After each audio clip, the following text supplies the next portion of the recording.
Hey guys, and welcome to Should You Buy It, where all we do is talk a little bit about the game and tell you whether or not we think it's worth the cost.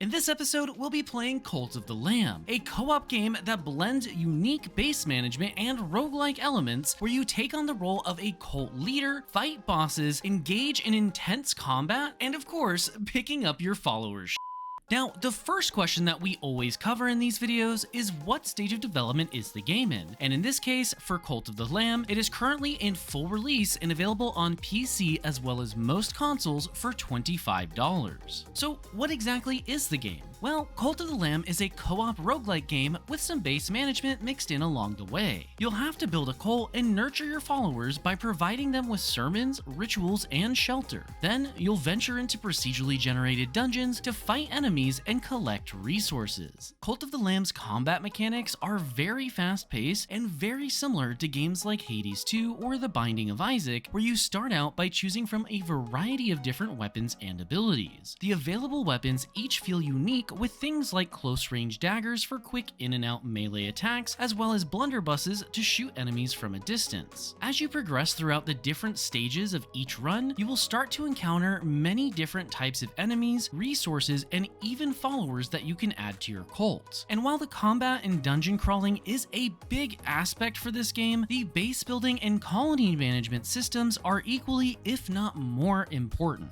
As you complete runs and rescue followers, you'll be able to convince them to join your cult. These followers will each come with a variety of different stats, attributes, and traits, all of which will affect how useful they actually are. You'll also need to manage things like their faith, loyalty, sin, hunger, and hygiene in order to create a thriving community that's able to support your cause. In other words, the more you progress your cult, the more successful your future runs will be. Speaking of progression in Cult of the Lamb is split between two core pillars. Those are your cult's growth and your combat abilities. Within each run, you'll start to collect resources, relics, and tarot cards that will make your lamb stronger for that specific run and unlock permanent upgrades back at your base. Once you return home, you can expand your cult by recruiting new followers, constructing buildings, or simply harvesting some resources. After you unlock the temple back at your base, you'll be able to perform daily sermons and rituals that will increase your followers' faith, enhance your future runs, and give you the ability to upgrade your shrine. As you start to progress towards the later stages of the game, new doctrines can also be unlocked, which shape the personality and behavior of your followers. You can also unlock relics, weapons, and curses, which will diversify your combat style in sometimes dramatic ways throughout the future of your gameplay. Overall, the game loop of fighting, then returning, growing, and upgrading ensures that every run, even failed ones, push you towards a stronger and more unique cult, as well as a more capable lamb, so that you can get further into the game and take on more deadly dangers. Alrighty, now let's go ahead and move on to the pros and cons section of the video. First up for the pros is the beautiful and unique art style that Cult of the Lamb cleverly balances between both cute and sinister themes in a way that just makes you want to hug everything you see, yet cringe in fear at the same time. This makes it so that whether you're maintaining your base or battling deadly bosses, you're always going to be enjoying the art style and having a good time.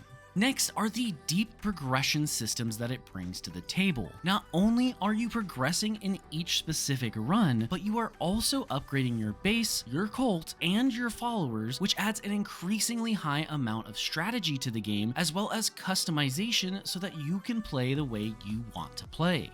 After that is the fact that the game devs have officially stated that another big patch is planned for the future. While the last major content update hasn't happened since 2024, there will be a major update, if not an entire DLC, coming to the game sometime soon. It's honestly just great to see developers that are staying active with older games and working towards making the game better than it already is, rather than just simply creating a second game that they can sell for more money. Finally, for the pros is the progression progression system. There is just something about finding a helpless being entangled in a spider web, rescuing them, and then giving them a good home just so that you can sacrifice them to unlock some new weapons that just feels extremely satisfying. Little things like this is what kept me constantly wanting to play the game and coming back to it rather than simply moving on to something else.